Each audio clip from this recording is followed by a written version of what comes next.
बिस्मिल्लाहिर्रहमानिर्रहीम। नेक्स्ट हमारा टॉपिक है क्लासिफिकेशन ऑफ कंप्यूटर। जिसका मतलब ये है कि कंप्यूटर को जो है वो साइज़, स्पीड और कैपेबिलिटीज़ के लिहाज से कितने हिस्सों में तकसीम किया गया है।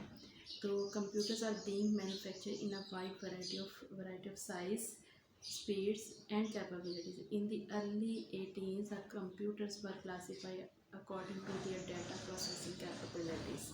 यानी 18s में जो कंप्यूटर्स को क्लासिफाइड किया गया था वो according to their data processing capabilities के लिहाज से उनको के लिहाज से क्लासिफिकेशन उसकी की गई थी। इन कंप्यूटर टर्मिनोलॉजी में size refer to the amount of data. Size से मुराद क्या है कि size refer to the amount of data that a computer can handle, जिसे एक कंप्यूटर जो है वो हैंडल कर सकता है।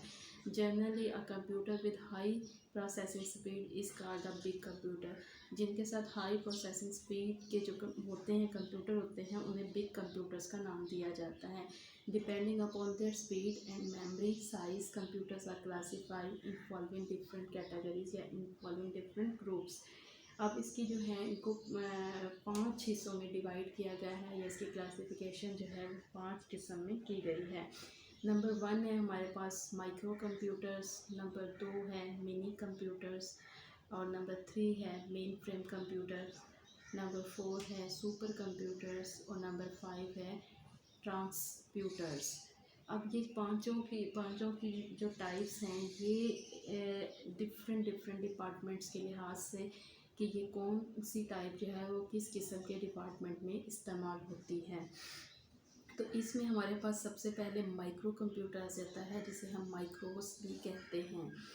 तो micro computers are designed to be used by one person at a time, यानी एट अ टाइम जो है एक पर्सन के इस्तेमाल के लिए इसे डिज़ाइन किया गया था। These are commonly use in offices, at homes and educational institutions. अब ये एजुकेशनल इंस्टीट्यूशंस में भी इस्तेमाल होते हैं, ऑफिसेज में भी इस्तेमाल होते हैं और घर पे भी इसे इस्तेमाल किया जा सकता है। These computers have processing speed of the order of millions instruction process पर सेकेंड, यानी ये वाले जो कंप्यूटर्स हैं ये किसी भी डाटा को जो है वो प्रोसेस कर सकते हैं, millions of instruction of data को पर सेकंड यानी एक सेकंड के अंदर ये हल कर सकते हैं, उसको प्रोसेस कर सकते हैं।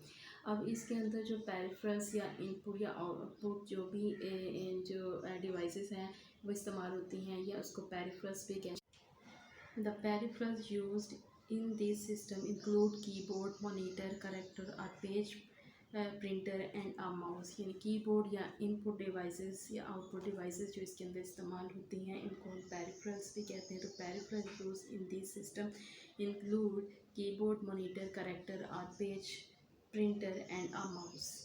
Microcomputers are small in size and are mainly used in accounting, database, word processing and graphics. यानी माइक्रो कंप्यूटर्स जो हैं वो साइज़ में बहुत छोटे होते हैं और ये ख़ासकर इस्तेमाल होते हैं अकाउंटिंग में, डेटाबेस में, वर्ड प्रोसेसिंग एंड ग्राफिक्स में। Laptops and notebooks are also micro computers.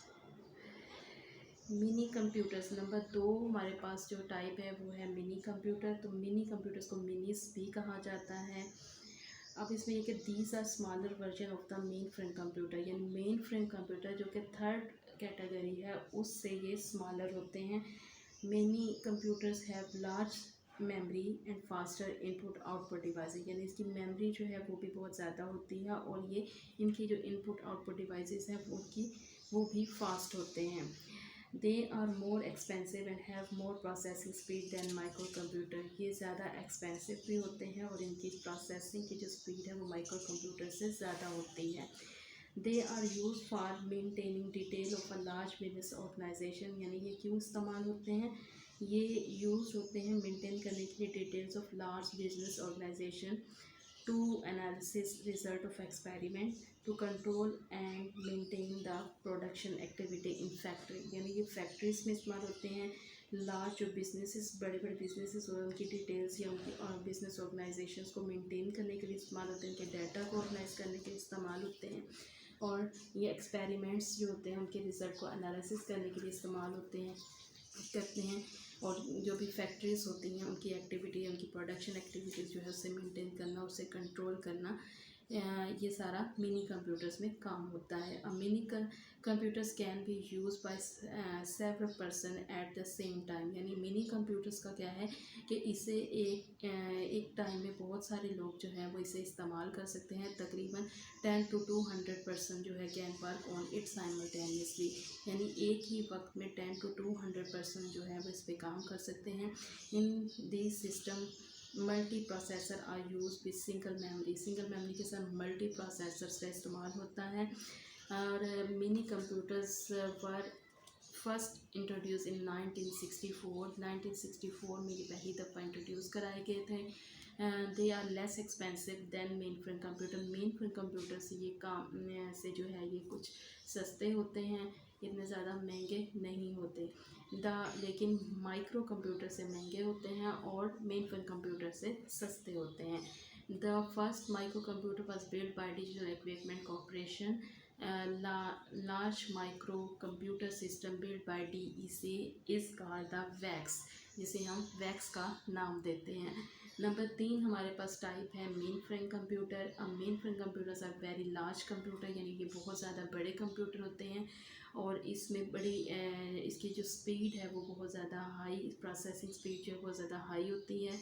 और ये कंप्यूटर जो हैं बिज़नेस ऑर्गेनाइजेशंस में इस्तेमाल होते हैं, बड़ी बड़ी, जैसा कि बैंक्स हो गया, बिग फैक्ट्रीज हो गई, फॉर साइंटिफिक रिसर्च वर्क हो गया एंड फॉर वेदर फोरकास्टिंग। यानी इन डिपार्टमेंट में ये वाले कंप्यूटर या मेन फ्रेम कंप्यूटर जो है वो इस्तेमाल होते हैं। This system generally support 500 to 2000 local and remote users. A mainframe computer is usually kept in a specially designed room। यानी अब इन मेन फ्रेम कंप्यूटर जो है इससे रखने के लिए एक स्पेशल किस्म का रूम जो है वो डिज़ाइन किया जाता है, जो कि एयर कंडीशन होता है और वो क्लीन रूम, उसे क्लीन रखना पड़ता है। This makes it very expensive to buy and operate. Mainframe computer are available with different processing speed, memory size and external storage. Examples of these systems are, इनकी जो example है वो है IBM 370, DEC 1090 and NEC। ये जो है हमारी main frame computers की एग्जाम्पल्स हैं कि ये वाले मेन फ्रेम कंप्यूटर्स हैं। अब नंबर 4 पे हमारे पास आ जाता है सुपर कंप्यूटर। सुपर कंप्यूटर्स क्या है? The most powerful and the fastest computer available at any time are called super computer. यानी बहुत ज़्यादा पावरफुल होते हैं और बहुत ज़्यादा फास्टेस्ट होते हैं, जिसकी वजह से ये अवेलेबल होते हैं at any time are super computer. इन्हें सुपर कंप्यूटर कहा जाता है। These are use to process complex scientific job. ये प्रोसेस करते हैं जो कॉम्प्लेक्स किस्म के साइंटिफिक काम होते हैं उनमें ये इस्तेमाल होता है।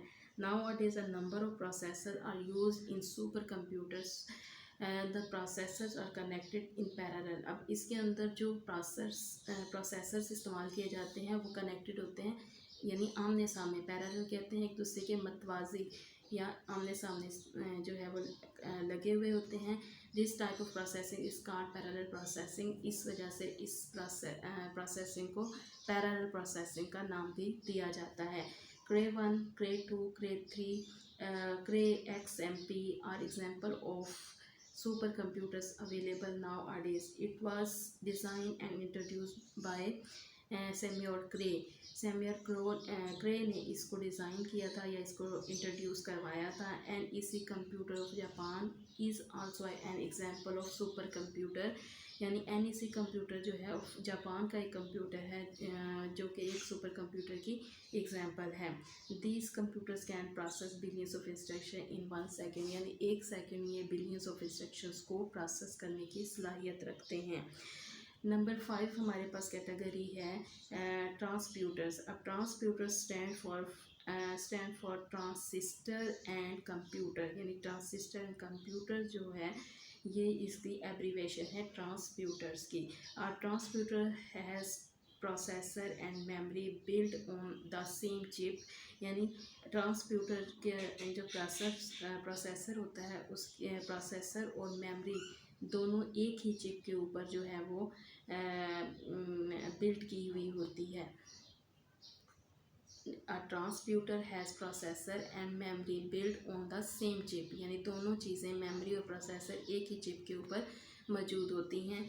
The processor retrieves data and instruction directly. अब प्रोसेसर क्या करता है, वो डाटा को रिट्रीव करता है और इंस्ट्रक्शंस को डायरेक्टली रिट्रीव करता है from the memory without using electrical paths.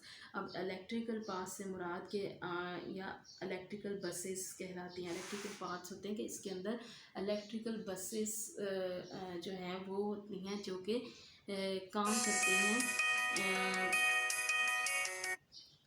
Electrical buses होती हैं जो कि डाटा को ट्रांसफ़र एक जगह से दूसरी जगह ट्रांसफ़र करने का काम करती हैं। इलेक्ट्रिकल इन बसेस को भी, जैसे एड्रेस बस होती है, कंट्रोल बस होती है, तो इनको हम डिफ़ाइन करेंगे एक अलग टॉपिक में। तो अब वो इसमें यही बात कर रहा है कि डाटा को डायरेक्टली जो है ये रिसीव करता है मेमोरी से बगैर किसी इलेक्ट्रिकल पाथ के या इलेक्ट्रिकल बसेस के। This type of constructions increase the processing speed. अब इस टाइप की जो कंस्ट्रक्शन है वो इंक्रीज़ कर देती है प्रोसेसिंग स्पीड को ऑफ द प्रोसेसर को, क्योंकि वो डायरेक्टली जो है वो ट्रांसफ़र हो रही है, या डायरेक्टली जो है वो मेमोरी से हासिल की जा रही होती है। उसके रास्ते में हमें ट्रांसफॉर्मेशन में किसी बस या किसी इलेक्ट्रिकल पाथ की ज़रूरत पेश नहीं आती। तो इस वजह से जो है इसकी प्रोसेसिंग स्पीड जो है वो बढ़ जाती है। These types of processors are nowadays use in super computers. अब इस टाइप के जो प्रोसेसर हैं वो आजकल जो है वो सुपर कंप्यूटर्स में भी इस्तेमाल हो रहे हैं। तो ये तो था हमारा एक टॉपिक क्लासिफिकेशन ऑफ कंप्यूटर, जिसको 5 कैटेगरी में डिफ़ाइन किया गया है। तो